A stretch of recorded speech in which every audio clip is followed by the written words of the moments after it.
La fondation Rwanda Stiftung, une organisation humanitaire allemande sans but lucratif qui intervient au Rwanda dans le domaine d'aide aux enfants vulnérables, a procédé le 19 décembre 2009 à la remise des dons de 100 chèvres aux élèves vulnérables du groupe scolaire Gitanda, une école située en milieu rural dans le district de Rulindo, province du Nord. Nous sommes là pour aider les enfants. Nous ne voulons pas seulement leur donner de la nourriture, mais nous aimerions qu'ils puissent gagner leur vie grâce au travail de leurs mains.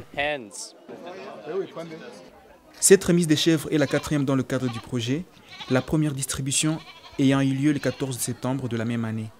En somme, il y avait 300 chèvres qui étaient distribuées aux enfants vulnérables et leurs familles. Le choix du petit bétail est le fruit d'une étude faite sur la région. Au commencement, on a pensé peut-être à donner la nourriture directement aux élèves, mais après avoir parlé avec beaucoup de personnes qui ont de l'expérience, on a changé le programme parce qu'on dit que ce n'est pas bien toujours donner la nourriture parce que ça n'aide pas vraiment la région, parce qu'après, si on n'est plus là, les gens demandent la nourriture, mais ils ne sont pas appris de vraiment prendre la responsabilité. Donc maintenant, on essaie de les aider avec les animaux, parce qu'avec les animaux, ils peuvent créer peut-être un jour un petit élevage. Et à partir de ça, on peut se nourrir eux-mêmes. Nous espérons qu'après tout cela, il va se développer deux choses, l'éducation et une petite activité économique pour la région.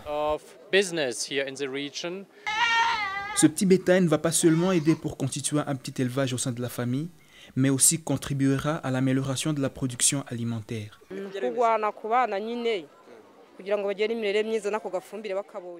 Ça contribue à la bonne alimentation des enfants du fait que l'engrais recueilli sera utilisé pour l'amélioration de la production alimentaire.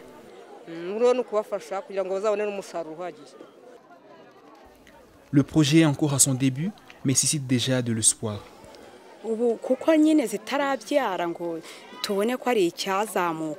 Comme les chèvres n'ont pas encore donné des petits, même pour ceux qui ont été servis en premier, l'impact du projet n'est pas à ce jour visible. Mais vu que nous trouvons facilement de l'herbe pour les nourrir et que nous veillons à leur entretien, nous espérons aboutir à des bons résultats.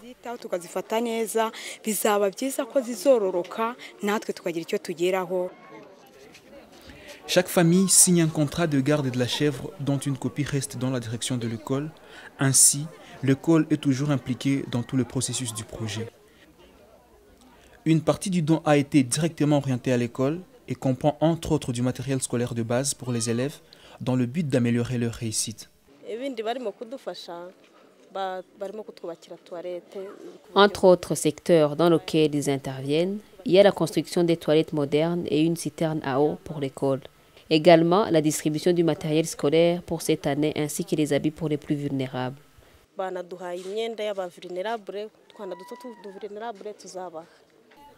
Ce projet comprend plusieurs étapes. Il est prévu mensuellement une visite sur terrain pour l'évaluation de la santé de la chèvre, ainsi que les conditions de vie de l'enfant et de sa famille.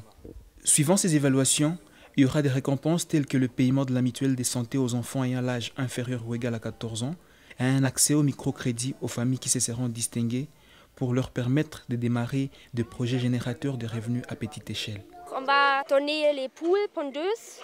Deuxième étape, troisième étape, c'est un jour de proposer les microcrédits pour eux qui ont la motivation de faire plus. Donc on a plusieurs étapes dans le projet. Un jour, on va aussi faire une chose plus grande pour toute la région, mais un jour. Donc on va commencer petit. Et si ça marche bien, on va commencer à faire autre chose. Je sais que c'est un grand projet, mais nous devons commencer pour espérer un changement. Ce qui commence bien finit bien, dit-on. Après la distribution des chèvres, les enfants ont été invités à table pour partager un repas préparé pour la circonstance. La clôture de la cérémonie a été marquée par la remise des cadeaux aux bienfaiteurs.